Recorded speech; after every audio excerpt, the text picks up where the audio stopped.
Hey there, sport. If you're watching this video, then you're one of two types of people. You're either looking to get into this ant-keeping hobby for whatever reason that you might have, or you're currently on the starting cycle of your newest hyper-focused hobby that you'll live and breathe for about 3 weeks before leaving it in a discarded pile in your closet with the rest of your hobbies. But you're probably thinking, well, golly gee darn it, I don't know what I'm doing. There's so much information out there. Well, don't worry. That's where I come in. I don't know what I'm doing either. What I do have, though, is some experience with keeping ants myself, as well as a hyper-focused smooth brain that has thankfully kept at this hobby for more than 3 weeks. So, I bet you might be excited to get out there and get your first non-founding queen yet. You got your long sleeve shirt on, you got your pants tucked into your boots, you got your Alton with a face shield, you got your slick carrier, your Ash 12 in your hand, and you think you're ready to go. Well, hold your fucking horses there, champ. There's a lot of things that you need to take care of prior before you can just go frolicking out in the Wendigo infested woods outside your local 7-Eleven. Things that if you make sure you get done prior will make your experience in this hobby that much more enjoyable. But before we even get into any of that, we need to have a talk. Come on, bud. Have a seat. How's work going, by the way? Is it going good? Now let me be clear up front. I haven't been given shit for free to talk about for this video. Everything that I'm about to show in the following footage, I have bought with my own money from my big boy job with my big boy pants. Now I have spent a little bit on this hobby. You don't have to if you don't want to. You could do a lot of this by DIY, but I also value my time a little bit more than someone else who might be a bit more hands-on than I have. It was either ants or copious amounts of alcohol, and the jury's still out on which is going to cost me more in the long run. Now let's talk about housing. And no, I don't mean the possible impending housing crash. We're talking plastic tubs, we're talking test tubes, we're talking dedicating one of your closets to hold a shelf that is nothing but ants and ant paraphernalia. There's a lot of different things that you can use to house your cute little ants. Lots of different pre-made ones you can buy, lots of different materials that makes up those pre-made ones. It's a whole world out there. But before you go out and buy the first expensive thing you see, you have to make some space. If you have an existing shelf that's out of reach of any pets or kids already, that's perfect. Consider something nearby an outlet, as you'll be needing to run a heating cable for the tube or nest. Something sturdy that isn't going to get knocked over at the slightest bump. No guarantees if you live in Tornado Alley or in California. Now let's get these right out of the way, and not in a bad way. If you have the disposable income because you're a big adult, you can buy a pre-made Formicarium from a reputable dealer. Etsy has a whole slew of them from indie creators, a lot of 3D printed ones out there. Not that bad of a price, honestly. On the other hand, you have Tar Heel ants with their own handmade containers. These can run you anywhere from $45 to $200. Other suppliers out there besides Tar Heel ants sell them, but they're the only ones that I know off the top of my head. White tong is another popular material used for formicariums, but it's less popular in the USA for DIYers. We really don't have white tong over here, but we do have some alternatives like fire brick and ultra cow and hand poured plaster and such. I can't attest to any of these personally, but Os Ants makes their own type, and those are also sold on antkeepingdepot.com, who also ship to the US, so there you go, win-win. Now speaking of DIY, you can make any of the things that I just mentioned above in your own home, or garage, or shed, or break into your neighbor's shed, whatever. With the right tools, right supplies, and the willpower to do your taxes within the first month of the new year, then this could be right up your alley.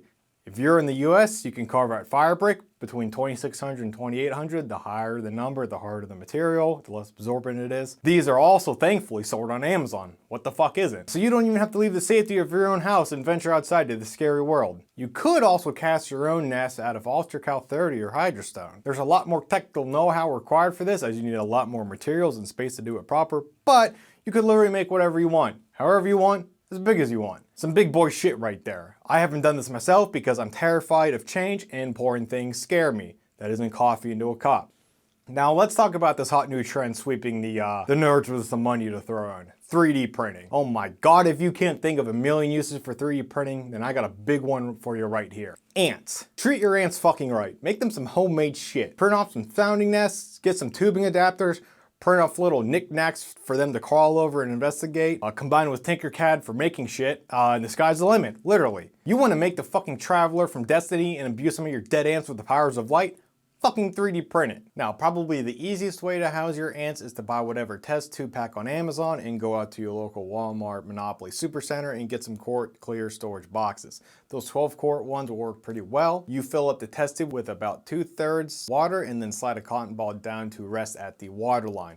You do it fast enough to avoid creating an air bubble in the reservoir. For the tub, you can either get some Fluon on Amazon, I use the ByFormica Fluon for mine, or some talcum powder.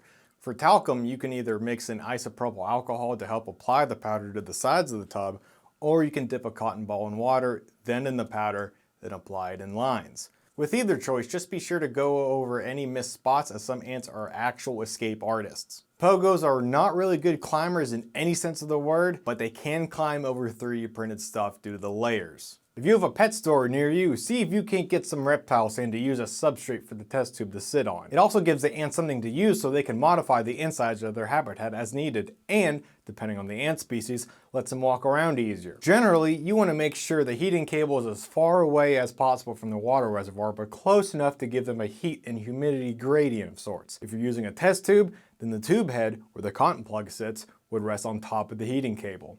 So now that you have a nice little place for your ants to live, you have some containers for your ants, you're ready to get yourself a queen or two. Psych, you fucking thought wrong, idiot. If you were on the up and up, I bet you were thinking something like, well, geez, idiot, you haven't even talked about her food, or water, or biscuits, and not the stupid British kind. And you'd be right. You don't want to get yourself a queen and have her laying all these sweet eggs and then be left scrambling when they start hatching into tiny little ants. Well, you could, because the queen turns the muscles that drove her wings into protein for her larval to eat, but you don't want to be unprepared. For carbohydrates, the thing that grown workers function on, sugar will do. What kind? A sugar water mix of sort. I've tried ratios from 1:1 to 1:4 parts sugar water. Little cut up pieces of fruit also work, but generally ants don't necessarily eat the sugars, they more so drink it. Don't fucking make the water reservoir sugar water. Test tube water is water only. You will get mold and you will kill your ants. Don't fucking do it. Or if you want to spend some money, then ByFormica sells their Sunburst ant nectar on their site. I use it for a couple of my colonies right now and they seem to like it. They don't tell me it, but I'm assuming they like it. Now, ants don't grow like you or me, so they don't need protein. The youngings, though, they need protein for sure. Depending on the size of the species and the amount of young, you can get different mileage out of your feed. Generally, you really can't go wrong with mealworms, grasshoppers, and crickets. There's usually some protein gels out there, but the important bit is to do your research on your own. Verify. Pet stores should have either wet or freeze-dried food. With freeze-dried, you might have to crack it open so they can get more easily into the goody-goody insides on the inside and maybe soak it with water, depending. Now, while water is pretty fucking important for literally just about everything on Earth, that's a whole separate deep dive on the subject. If you're using a test tube setup, then you don't really have to worry about water for a while. They'll drink the water from the cotton that's sealing the reservoir shut, but you should check it every now and then for any signs of mold. Black mold is basically harmless to ants, but if you notice yellow mold that tends to be fluffy or any other color mold, you should probably think about swapping them into a new test tube. For non-test tube setups, consider a water tower they can drink from. A water-soaked cotton ball and a little piece of aluminum foil to keep it out of the sand also works well. You just have to remember to re-soak it every now and then because it will dry out faster. Okay, let's see here. We went over housing, heating, humidity, we talked about food, sugar, water. What else is there? Oh yeah, buddy, it's that time. We're gonna talk about now we're gonna get some legal talk out of the way. It's boring, but it's important to talk about. Now, I'm not a lawyer. I'm basically the furthest thing from a fucking lawyer you can get. I know more about computers and servers than regulations and laws. What I do know is that you don't want to run afoul of the fucking USA government or USDA or any alphabet. I'll keep things nice and easy because that's about as deep as I can go comfortably. You want to go collect ants on private property? Get permission from the owner and make it clear that what your aim is. They'll probably let you on depending if they're nice. If you're in the United States and you want to go to a state or national park, see if you need a permit. While national parks will probably be the same across the board, states are going to vary. Bureau of Land Management seems like you may not need a permit, but guess what? Figure it out anyway. You got the Google machine right there, that's what you're watching this on. Put those fingers to work in the second tab. I see you there. We're gonna talk about the easier option last because that's probably what you're gonna do for your first colony. You're gonna wanna wear long pants and long socks, preferably boots with your pants tucked into them. You'll want to wear a long sleeve shirt as well. Now I personally wear some mechanic gloves with nitrile gloves underneath. Keep that fucking poison ivy out of here. I don't want none of that. As well as anything that goes nippy or bitey. Don't want none of that either. I have a mosquito net attached to a hat. Can't go wrong with that. I also recommend spraying yourself down with whatever favorite anti-tick spray you like. I personally use permethrin spray. I can spray down all my outer layers and socks of my outfit and let it dry and not need to respray it again for about 5 wash cycles. Perfect for lazy fuckheads like me. Now that you're all dressed up and ready for a night on the town, grab your gear. Grab yourself a few of these, some of these, and if you're going in the woods, maybe even a flathead screwdriver that you don't care to rough up prying apart some dead wood. And a water bottle or two, depending on how far you're going or how long you're gonna be out. Basically, don't fucking die in the forest looking for ants. That's what I'm trying to get at here. Hydrate, snacks, be safe. Fuck, you're an adult. Depending on where you live, you're probably going to have vastly different things to look for than I did. I live in the northeast of the US, so I mostly have Camponotus species as well as Lasius americanus and such. Camponotus are going to be found in fallen logs, and you can identify them by smaller circular holes in the wood along with little mounds of wood shavings nearby. This is where the flathead screwdriver from earlier comes in handy, but you have to be careful not to harm the queen or her eggs. And don't use it on live trees. Carpenter ants actually don't nest in live wood, only dead wood. Now I found all my Lasius just by going outside one night and they were crawling all over the blacktop driveway. I think I probably found about 16 of them and I was probably extremely lucky. They probably just got done with their nuptial flight. I didn't look it up prior. Sometimes the queens just come to you. Life sometimes just gives you an easy pitch. Sometimes. Fucking rarely. So, if you failed to find any queens and you missed all the nuptial flights, there's always one more thing you can do. Buying ants. Online. This is the shit your mother warned you about. Meeting some shady dude in a flannel long sleeve shirt with a triple fabric knit beanie. Out in the parking lot by the nearest Denny's. It has to be Denny's. Meeting in person is always an option if you come across a reputable seller either via the innkeeping Discord or what have you. But honestly, I haven't done that or looked into it. That's because meeting people is scary and I lost my safety blanket about a decade and a half ago. Now for the 2 main colonies that I have personally, I bought them off tarheelants.com. Again, I'm not sponsored by them, but they are 2 for 2 for getting me ants that have been healthy and alive. So yeah, they're at 100% win rate right now. Now when you order ants online, there's a lot of things that you need to keep in mind. The estimated delivery date is going to be handy as you're going to want to get them out of the mailbox as fast as possible and inside their new home carefully. Be mindful of the weather, as if you order them during a heat flash or cold snap, the ants may not survive the trip. They usually ship with heating or cooling packets, but they only last so long. If the seller is good, they should also be shipped in a metric shit ton of packing peanuts, bubble wrap, or even a puncture-resistant container, like a PVC tube.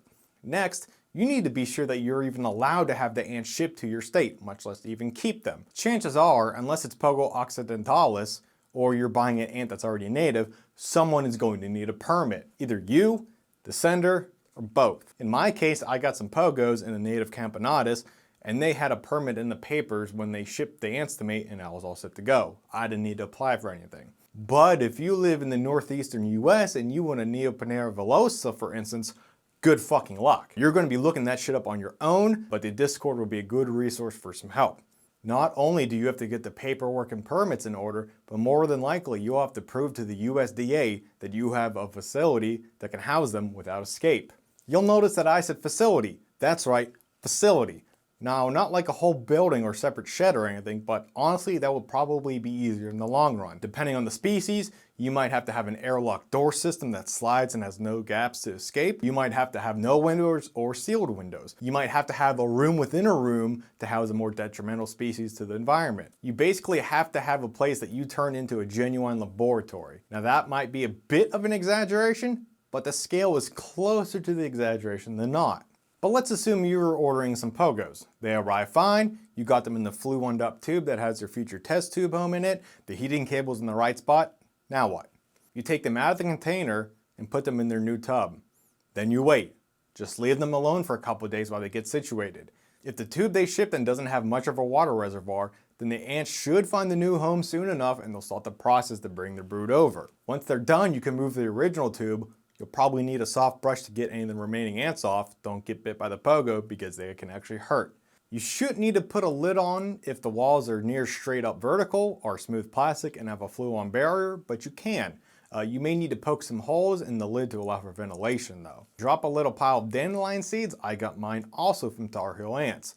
Make sure they have the sugar water or Sunburst nectar, and there you go. Just be ready to maintain their needs in their habitat, but barring any extreme conditions or accidents, you should have a thriving colony on your hands. That's it.